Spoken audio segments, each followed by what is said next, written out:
Assalamualaikum warahmatullahi wabarakatuh. Video ini akan menceritakan tentang seseorang khalifah bernama Harun ar-Rasyid. Harun ar-Rasyid adalah khalifah kelima dari Kekhalifahan Abbasiyah dan memerintah antara tahun 786 hingga 803.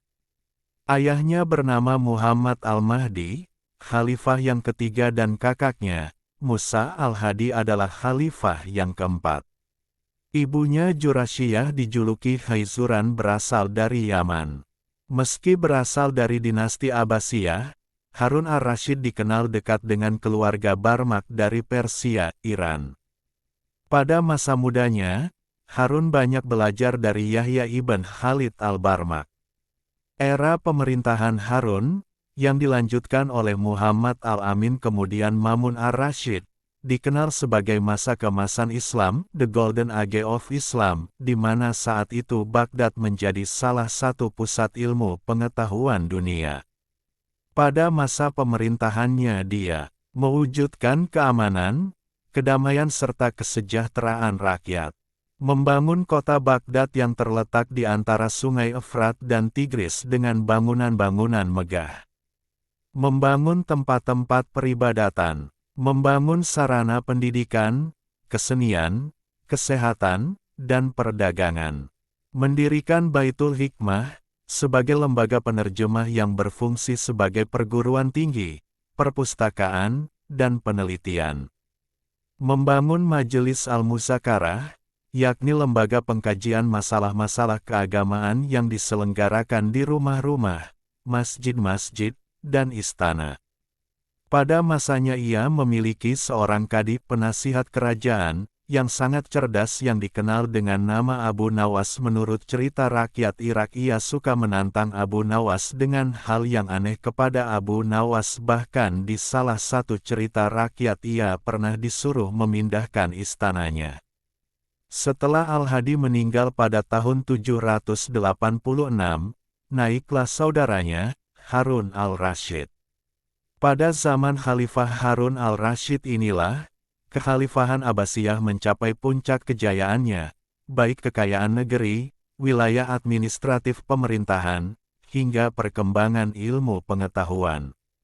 Ilmuwan hidup makmur karena mereka mendapat pendanaan dari khalifah. Penduduk kota Baghdad menjadi ramai, karena perdagangan yang makmur. Beliau tidak memerangi keturunan Ali bin Abi Thalib sebagaimana yang dilakukan para pendahulunya. Keturunan Ali yang hidup di Baghdad tidak lagi diintip dan dicurigai. Hanya seorang saja yang diperangi oleh beliau, yaitu Yahya ibnu Abdullah yang melarikan diri pada zaman Al-Hadi dan mendirikan kekuasaan di negeri Dailam. Setelah jelas bahwa pasukan Yahya akan menjadi besar, beliau mengirimkan tentara di bawah Panglima Fadl ibnu Yahya ibnu Khalid al-Barmaki untuk berangkat ke sana. Karena Yahya merasa dirinya akan terdesak, dia memohon perdamaian. Permohonan itu dikabulkan. Dailam akhirnya bergabung dalam kekuasaan Baghdad. Sementara itu, saudara Yahya yang bernama Idris terus melanjutkan pelarian ke Mesir. Dari Mesir, diteruskannya perjalanan ke Maghrib, Afrika Utara.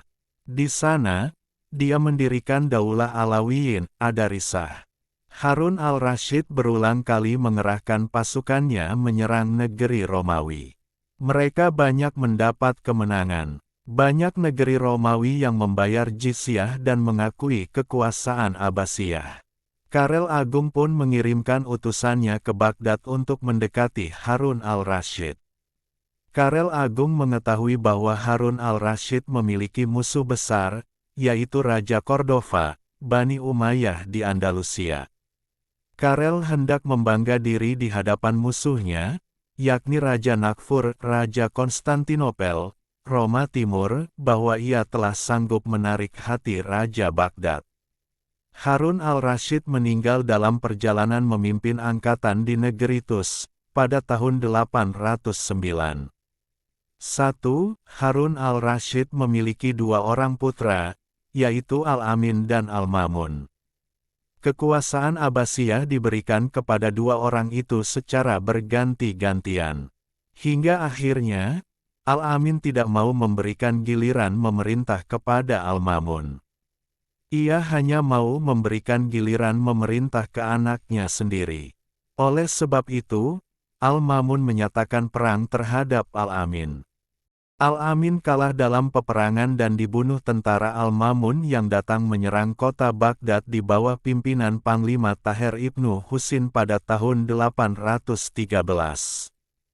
Al-Amin hanya memerintah selama 4 tahun. Sekian dari video ini dan jangan lupa like, share dan subscribe channel ini. Wassalamualaikum warahmatullahi wabarakatuh.